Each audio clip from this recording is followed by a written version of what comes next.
Líder na região norte fluminense. Com uma equipe altamente qualificada, garantem a excelência em instalação, ampliação, monitoramento e manutenção, proporcionando eficiência energética e economia financeira aos clientes. Personalizamos cada projeto para atender às necessidades específicas, seja para residências a grandes empresas. Nossa dedicação à qualidade e ao atendimento encaminha os clientes na melhor solução para atingir a almejada estabilidade financeira, onde nos tornamos uma referência no mercado. Faça parte da revolução da energia solar com a Eletricampus. Entre em contato hoje mesmo para transformar sua casa ou empresa em um ambiente mais sustentável e econômico.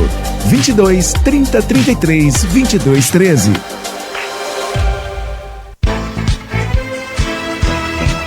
Toda a riqueza da cana-de-açúcar é transformada em sonhos pela Coagro. Sonhos de quem produz, de quem trabalha e de toda uma região que cresce e se desenvolve. Coagro, gerando muito mais do que renda, mais que desenvolvimento, gerando esperança. Coagro, referência na produção de açúcar e etanol. Águas do Paraíba está sempre pensando no bem-estar dos cidadãos e no desenvolvimento de Campos dos Goitacazes. A concessionária realiza a limpeza e reforma do canal Campos Macaé. As intervenções acontecem na Avenida José Alves de Azevedo, no trecho entre o trevo com a Avenida Nilo Peçanha e o Mercado Municipal. Essas ações reforçam o nosso compromisso com o município. Águas do Paraíba, a vida flui melhor por aqui. A Unimed Campos está comemorando 33 anos de excelência em serviços de assistência médica. Desde a sua fundação, toda a nossa equipe se dedica com paixão a cuidar da saúde e bem-estar da nossa região, sempre com compromisso, respeito e qualidade. Celebramos e agradecemos a confiança e parceria de todos os médicos cooperados, colaboradores e beneficiários. Unimed Campos. Pode contar. Pode Povo, o podcast do Sindipetro NF que trata dos direitos dos trabalhadores e a realidade do povo, aqui na Folha FM, sempre às 6h50. Começa agora o Folha no Ar, primeira edição.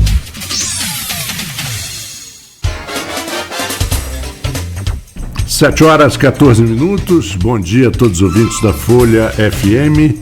ZYW219, Folha FM, a rádio que toca você, 98,3, Rio de Janeiro, Campos, Rio de Janeiro. E hoje eu substituindo aqui o Cláudio Nogueira, vamos juntos até o fim do programa, que tem um oferecimento de Proteus, Serviço de Saúde e Medicina Ocupacional, qualidade certificada ISO 9001-2015. Unimed Campos, cuidar de você, esse é o plano. Laboratórios Plínio Bacelar, vacinas Plínio Bacelar e Nauta XP. Eu sou Marco Antônio Rodrigues e comigo no programa o blogueiro da Folha da Manhã, Edmundo Siqueira. Edmundo, bom dia. E nosso convidado será o Wellington Cordeiro, que é o presidente da AIC, Associação de Imprensa Campista, que comemora aniversário, né? E hoje a gente vai falar um pouquinho aqui de algumas manchetes do jornal Folha da Manhã, do online. Edmundo, vamos lá. Primeira manchete que logo a gente já vê assim, coisa anunciada, né? Conclusão da Ponte da Integração é adiada mais uma vez e fica para setembro. Quando setembro vier, será que vem mesmo? Bom dia. Bom dia, Marco. Bom dia, Beto. Bom dia, nosso convidado aí, o Wellington. Conversar um pouquinho sobre jornalismo e a AIC, né, de 95 anos, de uma associação campista tão importante, tão longeva, né? Uhum. Com participação aí em tantas expressões da nossa cidade, em conselhos e tantas iniciativas, né, que a gente julga importante para a nossa cidade. Vamos conversar um pouquinho. E bom dia a todos que nos acompanham, nos ouvem aí, nos prestigiam nessa manhã. Marcos, você está falando aí uma coisa que infelizmente já era esperado, né? Mais um adiamento da obra. Realmente está bastante adiantado. Os tabuleiros praticamente estão todos colocados, mas o problema é do acesso, né? Meu pai tem propriedade ali na margem esquerda, né? E eu passo ali debaixo dessa ponte já há um tempo. Os tabuleiros, como você falou, estão todos colocados, mas os acessos ainda faltam alguma coisa. Enfim, mas a estrada ali também não é do lado da margem esquerda, né? A ponte liga a uma estrada muito ruim, infelizmente.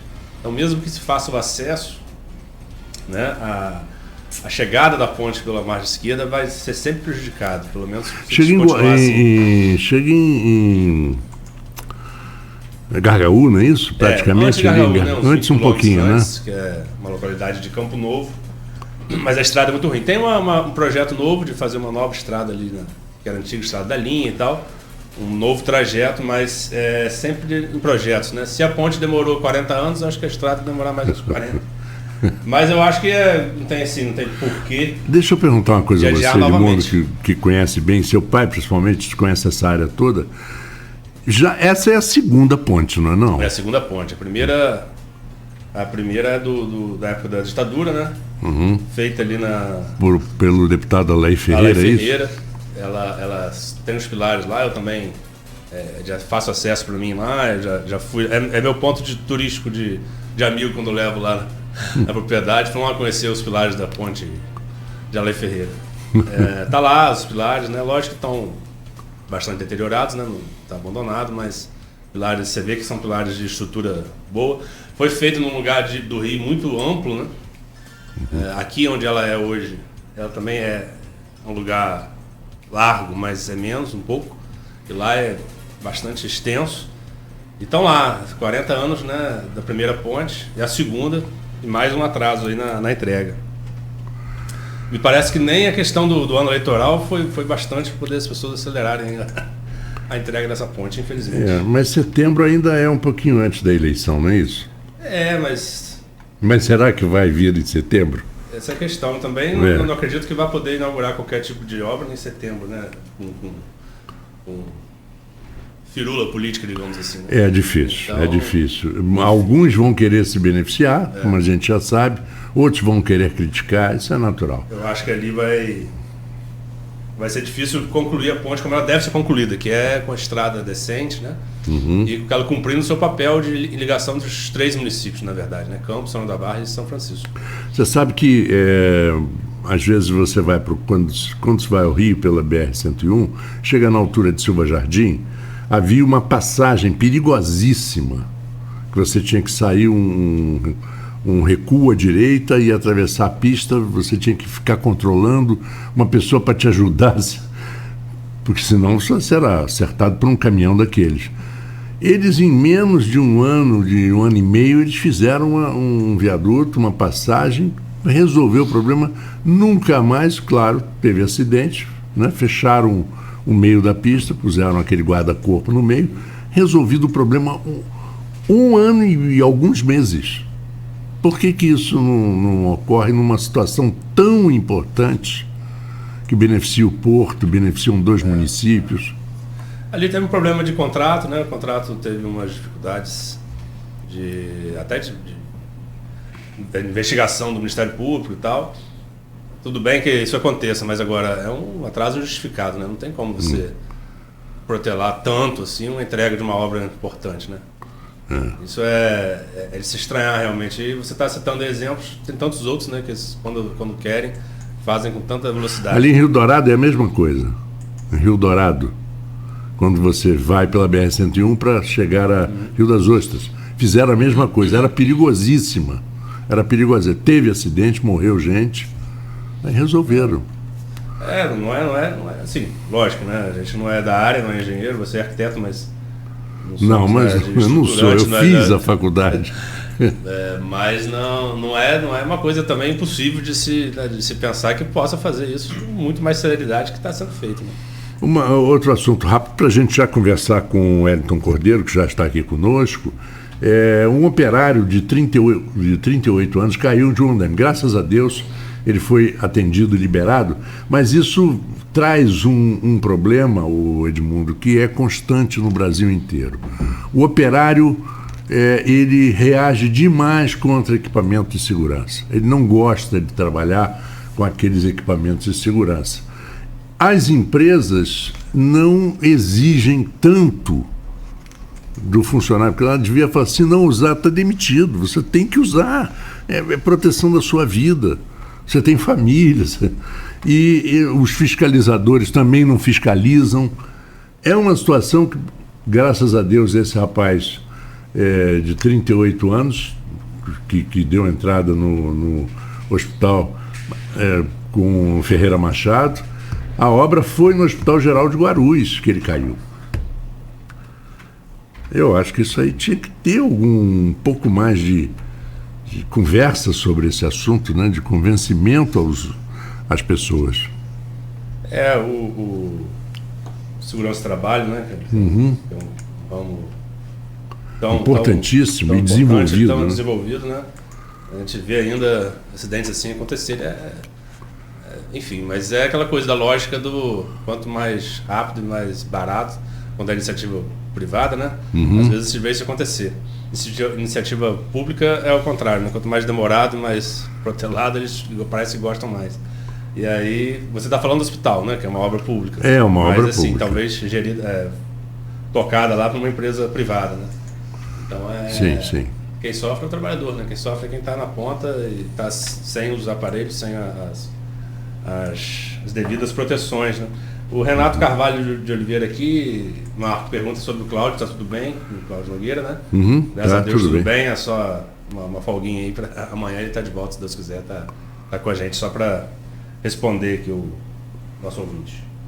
Bom, vamos lá, nessa terça-feira, dia 18, hoje, temos aqui o Wellington Cordeiro, jornalista e presidente da Associação de Imprensa Campista, AIC, e vamos falar sobre os 95 anos de uma associação, como disse o Edmundo no início, longeva e de muita importância, com a participação nos conselhos públicos de campos, e falar também sobre jornalismo nos tempos atuais.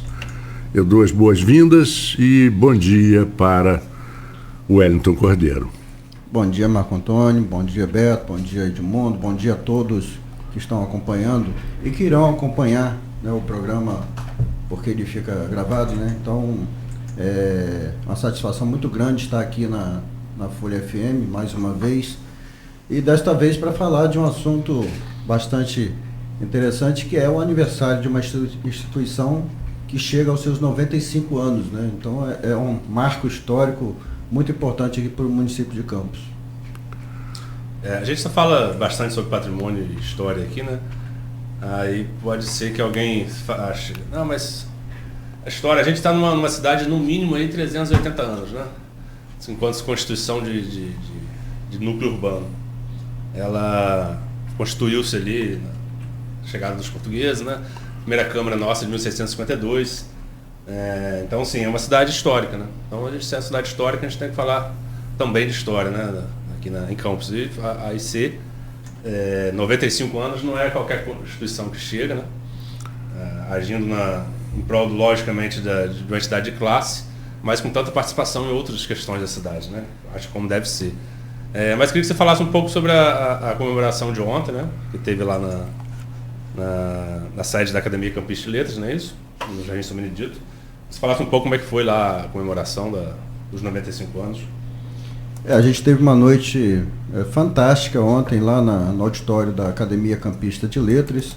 E aí já falo a primeira questão em relação ao nosso prédio histórico, porque a gente, como todo prédio histórico, né, tem as suas dificuldades, então a gente recebeu o apoio aí da Academia Campista de Letras para sediar esta noite, justamente porque o nosso prédio histórico está com o salão interditado por conta de uma infestação de cupins. Então, a gente foi agraciado aí com a CL, que é uma entidade irmã, né? Os fundadores da CL são oriundos da IC. 10 anos depois de fundar a Associação de Imprensa, eles fundaram a Academia Campista de Letras. Então, foi uma noite maravilhosa, tivemos lá os dinossauros do jornalismo de Campos, né? O prédio tombado da STIC? Tombado. Na gestão de Vitor Menezes, ele fez a solicitação e, por sorte, na época, o nosso mestre Horácio de Campos Soares era o presidente do Copan, então esse processo foi adiante e saiu o tombamento do prédio. Bom, aí tivemos lá a presença lá de Avelino Ferreira, Winston Churchill Rangel, e ex-presidentes Hélio Gomes Cordeiro, Herbson Freitas, que proferiu, fez a conferência magna da nossa cerimônia, e tivemos lá também jornalistas da nova geração e estudantes, que é a grande importância para isso ser justamente essa renovação, tendo em vista que esse meio associativo está bastante... não está assim, está meio abandonado, na verdade. Você manter uma entidade, como você falou, que é uma entidade de classe, mas não é uma entidade sindical.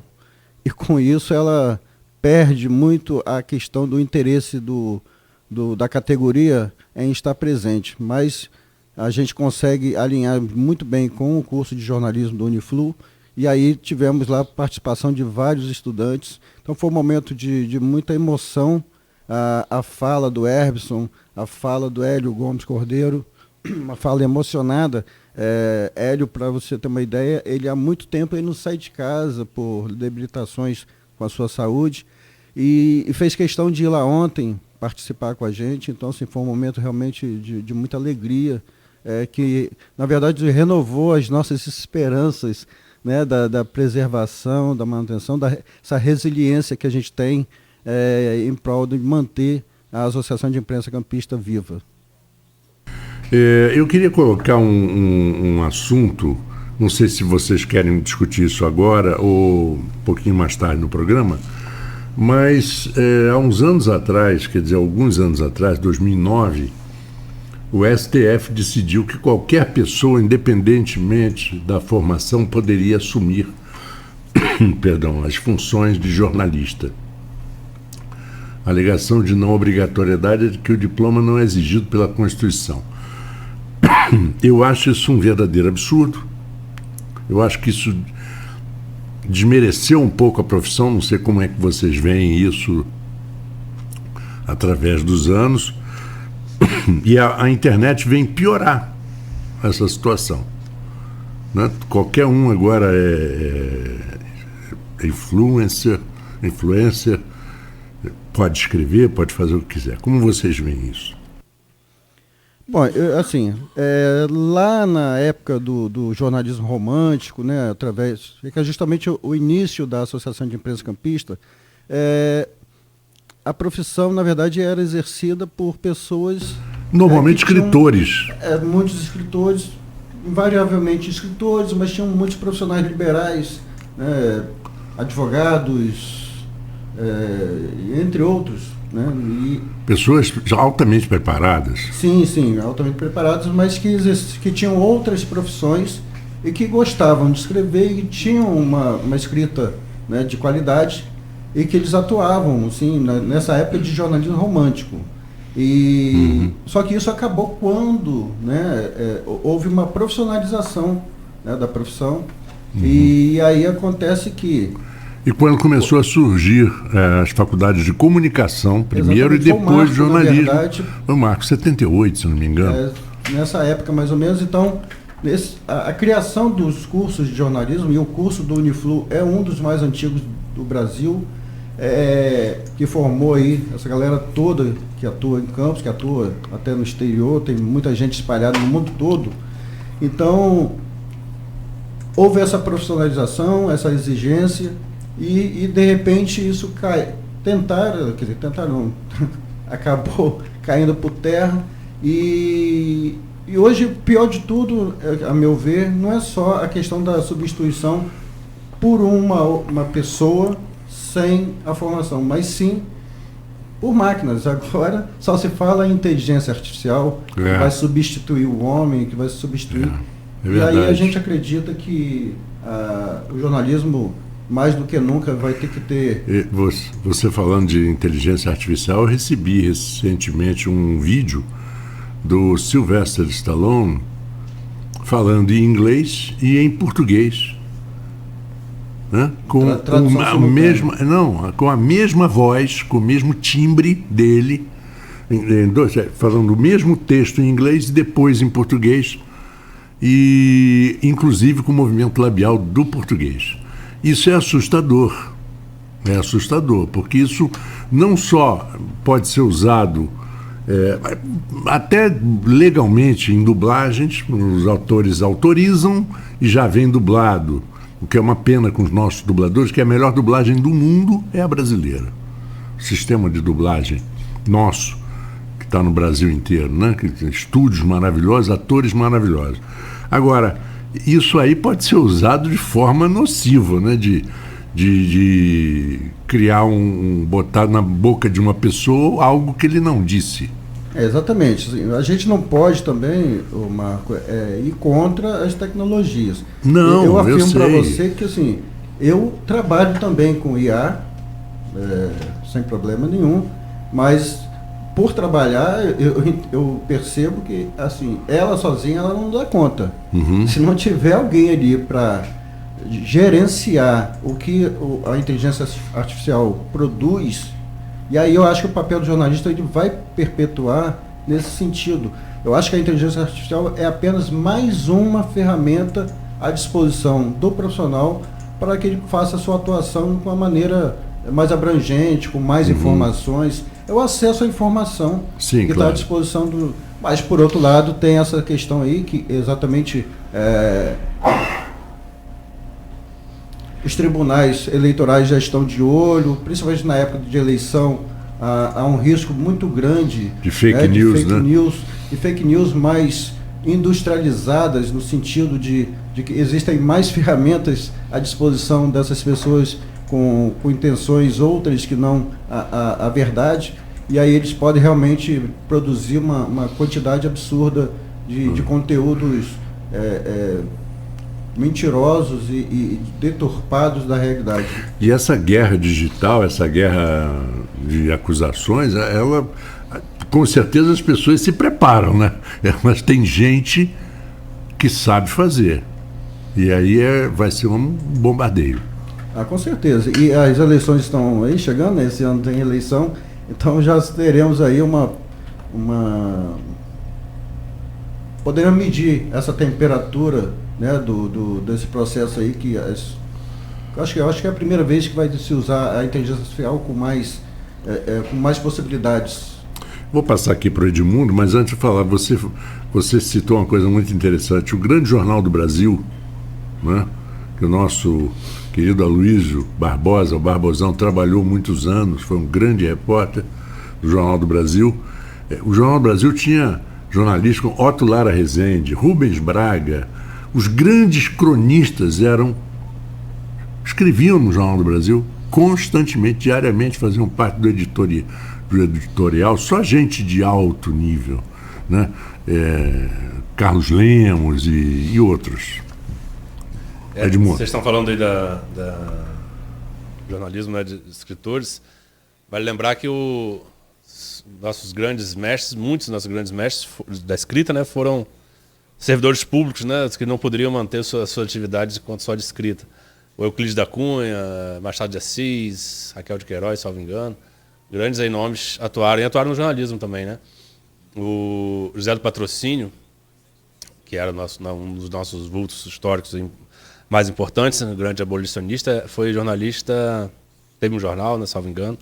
Estamos recordando agora se foi proprietário ou era do sogro, mas atuou no jornalismo justamente com essa missão de trazer a informação verdadeira, o jornalismo que traz mudanças, né?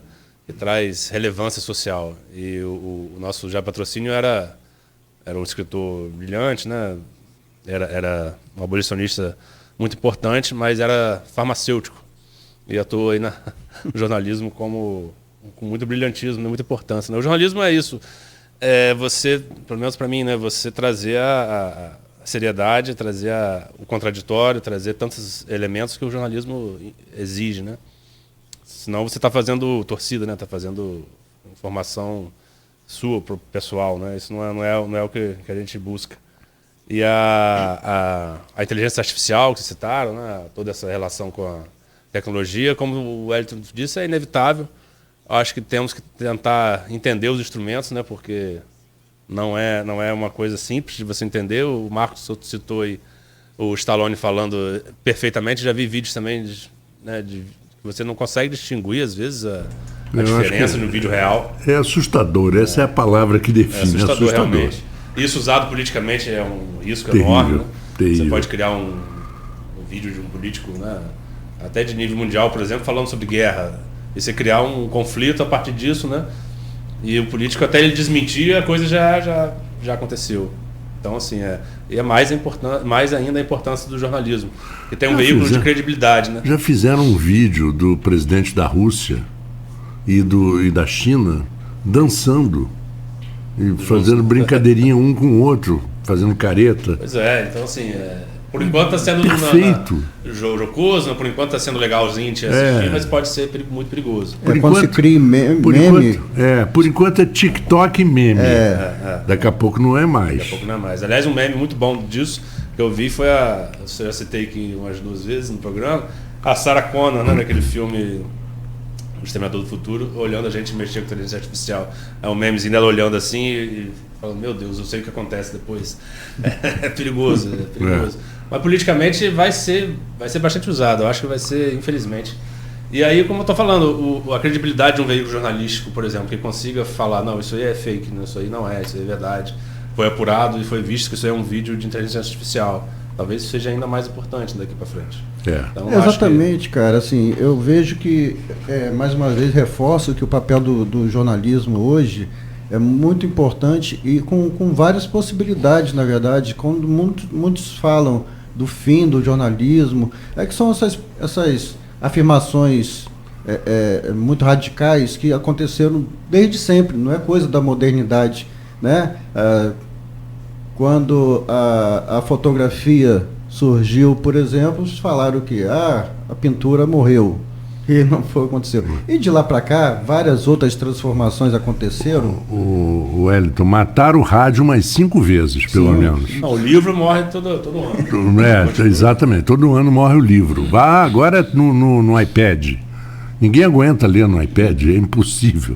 No telefone, então, no iPhone é pior ainda. Que o cinema ia acabar com o jornalismo, depois veio cinema como o Canal 100 que existiu, que fazia aquelas revistas semanais. Tudo isso e a gente sobreviveu. O rádio, então, é um exemplo de resistência, Eu acho que o conteúdo vai sempre se fortalecer, né? Por exemplo, você tem um conteúdo bom, né? O veículo é o rádio, por exemplo, ele vai ser consumido. Né? Se você tem um produto ruim, numa inteligência muito artificial muito rebuscada, num aparelho eletrônico muito rebuscado, você acaba não consumindo. É muito bom, muita qualidade visual, mas não tem conteúdo muito caro, você não... caro, não tem acesso. Então, assim, eu disse também outra coisa aqui que eu vou repetir. Para mim, o livro é o cinema, né? Você assistir um filme no cinema é uma experiência. Você lê um livro é uma experiência. O Kindle, né, os aparelhos eletrônicos de leitura, para mim, são os Netflix. Você está em casa, pode ser cômodo, né? Você está ali, mas a experiência do cinema é muito mais interessante. Então, é mais ou menos como você ler um livro ou ler num Kindle da vida, né? E outra coisa, de um jornalismo bem feito, principalmente em rádio, ele tem uma coisa chamada portabilidade. Quer dizer, aonde você estiver, você não está mais limitado no alcance da antena do veículo de comunicação. Você pega através de satélite, você pega em qualquer lugar. Nós aqui temos participações de gente que não mora nem no Brasil. Sim. E você sabe disso. Eu acho assim, entender que as tecnologias são ferramentas que chegam para auxiliar o exercício da profissão, independente de qual seja. A gente imaginar um tempo atrás, você dar um furo de reportagem era algo assim, um marco na história do profissional. Hoje, para dar um furo é muito fácil, porque as ferramentas estão todas nas mãos dos profissionais o tempo todo. Uhum. Então, hoje você consegue difundir uma notícia urgente onde é que você esteja. Né? Basta ter a internet, né, nesse local que você consegue divulgar aquela informação imediatamente. Então, assim, essas ferramentas a gente percebe, por exemplo, através de congressos da área que tem acontecido, de que mostra uma situação muito positiva, na verdade, do jornalismo nesses tempos atuais, pela quantidade de possibilidades de atuação desse profissional. As novas ferramentas auxiliando, os novos veículos, não mais aquele jornal impresso, mas as grandes possibilidades de você difundir o seu trabalho através dessas ferramentas que são... A cada dia surge uma novidade, mas sempre atrelada ao gerenciamento ali daquele profissional. Você sabe que a internet, muita coisa ruim, né? Uns dizem que a internet deu voz aos idiotas, aquela coisa toda que a gente já ouviu. Por outro lado, ela melhorou, na minha opinião, a rapidez de alguma coisa, até para os veículos de comunicação. Antigamente, você vê as grandes emissoras de televisão, não só no Brasil como nos Estados Unidos e outros lugares na Europa, o repórter ia para a rua com aquela van enorme, aquele equipamento cinegrafista. Se não tivesse uma alta qualidade, luz e tal, não servia. Hoje o repórter vai com o celular e ele consegue flagrantes muito mais rápido, até no jornal impresso, os grandes jornais impressos, alguns repórteres já usam seus celulares. O Elton falou, é um instrumento que a gente tem que ser usado para tentar melhorar o próprio exercício, né? Da profissão. O problema é quando emissores de qualquer um pode ser emissor de informação. Na internet, talvez, essa coisa de dar voz aos idiotas, essas coisas do Humberto Eco, né, que trouxe esse conceito, não é assim, não é democratizar o acesso, democratizar a informação é sempre bom. O problema é quando qualquer um é emissor de informação, e não é. Informação de qualidade, né? Informação. Na verdade, está emitindo opinião. Opinião é uma coisa. Agora, você chegar uma pessoa que não é vinculada a nenhum veículo de informação e dar uma informação ali relevante, você não passou por nenhum crivo, nenhum tipo de não é regulação, né? Mas não está vinculado a nenhum tipo de controle que ele vai dizer, não, essa informação é verdadeira, essa informação foi passada, foi apurada, ouviu o contraditório, né? Eu acho que essa é a essência do jornalismo, você ouvir pelo menos o contraditório, pelo menos não, é essencial você ouvir o contraditório e trazer a apuração bem feita. Então, se tiver uma informação de um veículo sério, jornalístico, ele vai ser com essas premissas, apurada, ouvindo o contraditório, trazendo as informações de um lado e de outro, trazendo informações do momento e informações de antes, né, apuradas anteriormente. É diferente de uma pessoa chegar, uma influência da vida, chegar, olha aqui, a gente passou até uma recente sobre o Hotel Flávio, né? Olha aqui, o hotel tem que ser derrubado. Né? Chega um influencer lá, faz um vídeo, não, isso aqui tem que ser derrubado porque está correndo risco. Estava correndo risco as pessoas? Estavam. Mas ser derrubado, o que ele tem de relevância daquele prédio ali? O que esse prédio significa? Né? Isso tudo é um jornalista faz um registro daquilo ali, ele vai trazer. Não, esse prédio foi criado assim, assado, de tal ano, ele tem relevância por isso e aquilo. Vai ouvir alguém do Copan, vai ouvir alguém da academia e vai ouvir um transeunte que está ali sofrendo risco. Ou seja, olha a diferença de um influencer chegar e fazer um vídeo, tem que derrubar esse prédio, do outro que você vai ouvir de onde o prédio é, por quê, como é, se o bombeiro passou ali ou não, por que está até agora, entendeu? E isso, Edmundo, retrata, por exemplo, o descaso que às vezes a comunidade e principalmente a comunidade política tem com seus patrimônios. Porque se tivesse sido feito alguma coisa há 20 anos atrás, quando a situação já era grave, não teria chegado ao ponto que chegou. Exatamente. Então é outro papel do jornalismo, né? Você mostrar, olha só, esse prédio pegou fogo, né? Teve um incêndio há tanto tempo atrás, e esse incêndio até hoje não foi resolvido como deveria ter sido feito, né? Então, assim, trazer informação real, informação como aconteceu, né?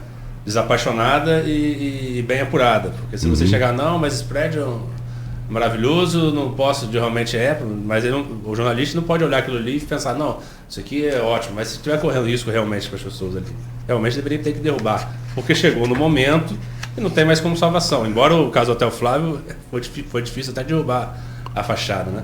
Porque, enfim, daria para fazer outras coisas ali, mas estou dizendo assim, o jornalismo, estou dando o exemplo do Hotel Flávio, mas é um jornalismo que tem que olhar para o fato e apurar da maneira que deve ser apurado. Se aquilo ali estiver trazendo risco para as pessoas, é óbvio que aquilo tem que ser derrubado. Né? Você não pode manter uma estrutura que sofra risco para os transeuntes, as pessoas que estão passando ali. Agora, isso deve ser feito também, olha só, chegou esse ponto, o Marco falou, porque houve descaso do poder público, houve descaso do próprio campista do seu patrimônio. E também então, assim, dos próprios proprietários, né? Então essa que é a questão de envolver o jornalismo, envolver o fato em si, né? É diferente como eu disse, de um influencer chegar ali e mostrar apenas a informação rápida. Agora as pessoas podem até gostar, que legal, um vídeo aqui do Hotel Flávio pegando fogo. Aí todo mundo vai ver, mas você sabe por que aquilo aconteceu, né? Esse é o papel. Em relação ao patrimônio, rapidinho, é só já é muito comum, assim, e que bom que é, a questão até de preservação, quando o prédio não está em condições de funcionamento, de restauro, se preserva as ruínas, né? Tem o Parque das Ruínas no Rio de Janeiro e tantos tem vários outros lugares do mundo, né? Que se preserva as ruínas como um marco para deixar perene, né, a história daquela instituição, daquele local ali. Quem vai à Itália e à Grécia volta com esse conceito, né? Você quer interromper o Hotel Flávio? Ali era parede de argila, né? Parede antiga, né? Mais ou menos semelhante, que eu ouvi um especialista falar sobre o Coliseu. Coliseu. Então o Coliseu é isso, é uma ruína. Está ali preservado, todo mundo vai lá, tira foto e acha maravilhoso, né? Ela é preservada mesmo e afastaram todos os riscos de demolição, de queda e tal. Um outro exemplo, ali no início da Avenida Alberto Torres, do lado esquerdo, teve um prédio que desabou a fachada. Não sei se vocês lembram. E atingiu algumas pessoas quando aconteceu. Foi todo restaurado. Tá lindo. Você fica olhando e fala, gente, como era bonito isso. E era um negócio horroroso. Então, se tivesse sido restaurado a tempo, não machucava ninguém, não sairia tão caro quanto deve ter saído. Mas, Hélio, falando em patrimônio, a IC tem participação em diversos órgãos aí na cidade, conselhos, né? Inclusive no Conselho de Cultura, se não me engano, e no Copan, né? Você falasse um pouquinho sobre isso também. A gente sempre diz que a importância da Associação de Imprensa Campista, ela vai além, né, de ser uma prestadora de serviço para a categoria, né, dos jornalistas. Mas a gente tem um papel fundamental também para toda a sociedade, né? Isso historicamente. A parte cultural já é algo assim, a parte mesmo, assim, porque a gente pode falar um pouco mais também sobre a atuação cultural da IC, mas a parte social, né, em prol da comunidade, a gente tem uma participação bastante efetiva já há bastante tempo, porque fazemos parte, como você falou, do Conselho de Cultura, fazemos parte do Conselho de Patrimônio, de Preservação do Patrimônio, Copan, fazemos parte do Conselho Curador da Fundação Jornalista Oswaldo Lima, do Conselho da Fundação Cultural de Campos, da Fundação Benedito Pereira Nunes, somos do Conselho Supremo. Então, do Conselho também de Preservação lá do Açu, né, que também temos uma cadeira lá. Então, assim, a gente tem braços espalhados aí por várias instituições importantes em Campos, que mostra exatamente essa necessidade de preservação, né? A gente fala assim que a IC, ela abraça todo mundo, né? Eu até brinquei com isso ontem lá na nossa cerimônia lá de aniversário, que a IC abraça todo mundo, apoia todo mundo, é igual a imprensa, assim, na verdade também. A gente apoia todos os movimentos, a gente abraça todos os momentos, agora chega um momento também que a gente precisa ser abraçado, né, pela sociedade como um todo e pelos profissionais da área. Mas essa participação é assim, realmente bastante importante. E aí eu já trago aqui de primeira mão, talvez, né, que nosso parceiro aqui, Edmundo Siqueira, foi indicado agora como nosso representante lá para o Copan, né, em substituição aí ao Wilson Heidenfelder, que a gente desde já agradece a sua participação durante o tempo que ele ficou lá, né, contribuiu bastante, mas solicitou que ele precisava sair, então a gente fez essa indicação do Edmundo e em breve só falta a parte burocrática para que ele possa assumir a cadeira lá no Copan e continuar esse trabalho dele, né, da escrita de alta qualidade, né, em relação à preservação do patrimônio e colocar isso em prática também através da manutenção da nossa cultura patrimonial através lá do Copan. Só tenho a agradecer essa indicação e a informação que ele estava já um tempinho, pouco tempo, né, conversando sobre isso e precisa formalizar os assuntos, mas eu acho que os conselhos, Copan é um deles, os conselhos de cultura, conselho de saúde, conselho público, né, ele traz uma importância social enorme, porque é justamente a cidadania acontecendo, né. Por exemplo, você traz a IC como participante de um conselho, né, de uma entidade de classe, em tese, que você atua num conselho de saúde, por exemplo. Mas o que tem a ver imprensa com saúde? Você está dando uma representação social a um conselho que deve ser, pelo menos deveria ser ouvido para o poder público naquela política pública. Então, por exemplo, o Copan é um conselho de patrimônio, né, de relevância de proteção de patrimônio, que o poder público deve ouvir o conselho, e é o órgão que faz os tombamentos, é o órgão que faz a proteção efetiva dos prédios, né, históricos, e aí você vê, senão você cai para um discricionário do poder público, você olha para o prefeito de ocasião e olha para um prédio histórico e fala, não gostei desse prédio, vamos derrubar ele. Uhum. Não, isso é um conselho de pessoas que têm capacidade para estar ali, que vão avaliar o patrimônio e saber se ele tem relevância ou não. A gente está discutindo aqui o caso do Ari de Souza, né, Ari de Oliveira de Souza, o estádio. E tem uma discussão, até eu queria ouvir depois de você um pouquinho sobre isso, mas tem uma discussão lá no Copan, né, para poder tombar o patrimônio, né, proteger aquele patrimônio. Então, assim, tem relevância histórica? Não tem. Tem relevância arquitetônica? Não tem. Tem relevância cultural? Não tem. Enfim, isso não é definido por uma decisão de um político, né, de alguém. Por qualquer político que esteja na cadeira de prefeito. Isso deve ser feito de forma técnica e de forma de estudo prévio. Né? Não pode chegar e falar, não, aquilo ali não serve, vamos derrubar. Eu dou exemplo sempre aqui, acho que o Marco já ouviu, mas acho que o Marco vai gostar de ouvir também.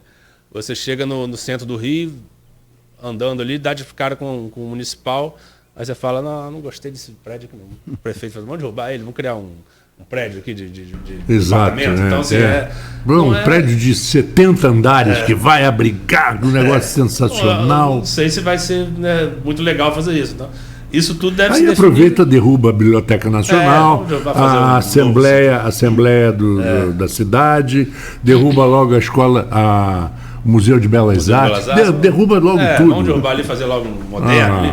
Então, eu acho assim, como fizeram criminosamente com o Palácio Monroe. Sim. Ali, que aquilo que era o Senado, né? Sim. Era o Senado, né? Então, há um motivo, né, de você preservar a história, preservar a identidade das pessoas, né? É lógico. Os conselhos estão aí para isso. Que bom que a IC tem esse papel e essa participação. Um país sem passado, ele não tem futuro também. Você não valoriza o teu passado, você não vai viver do passado, mas você tem que valorizar o que foi feito. Entender, né, de onde veio. Seguindo.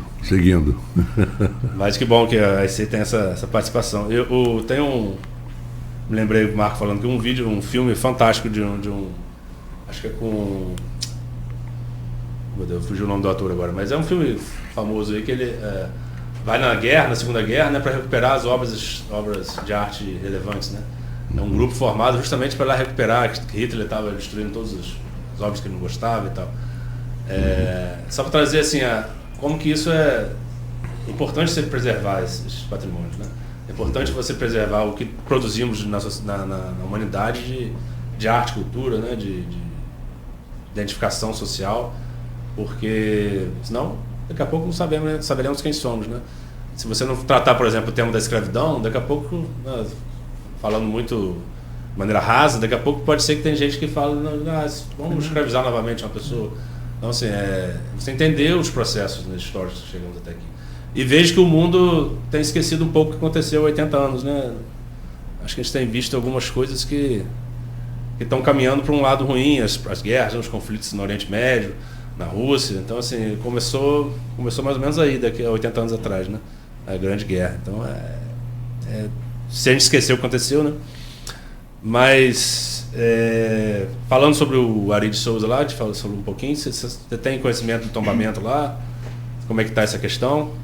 Então, a gente está na expectativa aí, na verdade, a votação é hoje, né? Foi marcado para hoje, 10 horas da manhã.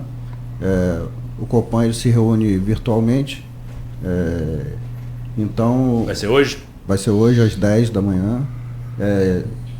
Na votação de hoje estará presente o suplente nosso da IC, que é o Cássio Peixoto.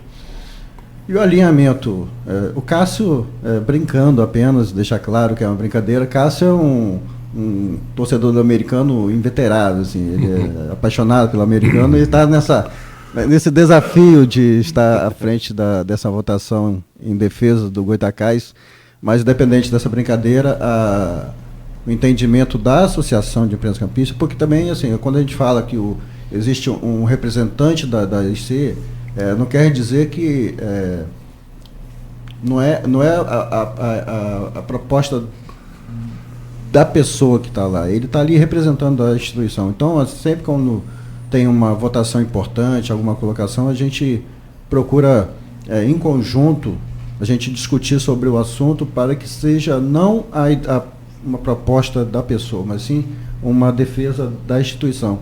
E a instituição em si, da IC, ela colocou, né, assim, para o Cássio, a gente conversou até ontem mesmo lá durante o evento, a importância de aprovar esse projeto. A IC ela está a favor da aprovação do tombamento do estádio de Goytacás, por entender que realmente para além de uma construção, né, se ela tem 200 anos ou tem 50 anos, isso não importa, assim, a importância cultural esportiva que o estádio de Goytacás tem. Então a gente vê como preservação de memória a importância de tombar e não derrubar. Até esse termo tombamento, até tem muita gente que até se confunde com isso, né? Conflitante. É tombar e não derrubar, né? Uma pena o que aconteceu uns anos atrás com o estádio do Americano, por exemplo, que se derrubou uma proposta de se criar algo moderno e que até hoje, depois não foi de criado. Tantos anos, está lá, num local muito distante do centro da cidade e inoperante. Então, assim, a associação muito de imprensa, mais adequado até a um estádio de futebol do que até o próprio local do Goytacás, que são duas avenidas importantíssimas e de muito movimento. Então, e aí vem o assédio exatamente do setor imobiliário. Claro. Então, o risco hoje que o estádio do Goytacás corre é muito grande. E a questão é a seguinte, que a gente sempre fala, que o tombamento, muitas vezes, ele não é assim, favorável, muitas vezes, ao gestor daquele bem. Porque junto com o tombamento vem as suas responsabilidades, né? Então, muitas vezes, o gestor ele nem quer que seja tombado por esses desafios que vêm a reboque de um tombamento. Mas o Copan, eu acredito que ele não pode se apegar exatamente a essas questões. Ele fala, o tombamento vai salvar o Goytacás? Provavelmente o time não, mas o Copan, assim, a intenção do Copan não tem que ser voltada para a gestão do time.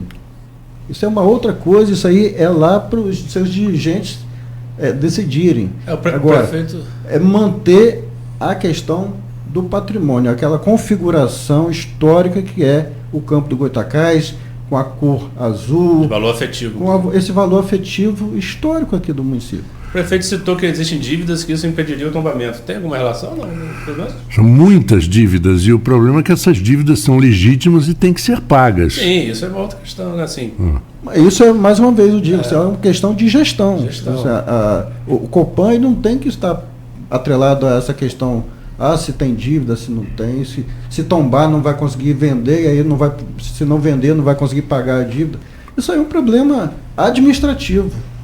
E não cultural. Deve ser sanado, claro, ninguém está falando que não deve. Sim, não é para dar calote. Agora, tem que pensar. Mas o calote vai vir, né? Isso aí não tenha dúvida. Mas assim, um time como o Goitacás tem condição de se manter e pactuar suas dívidas para pagar? É uma pergunta, né?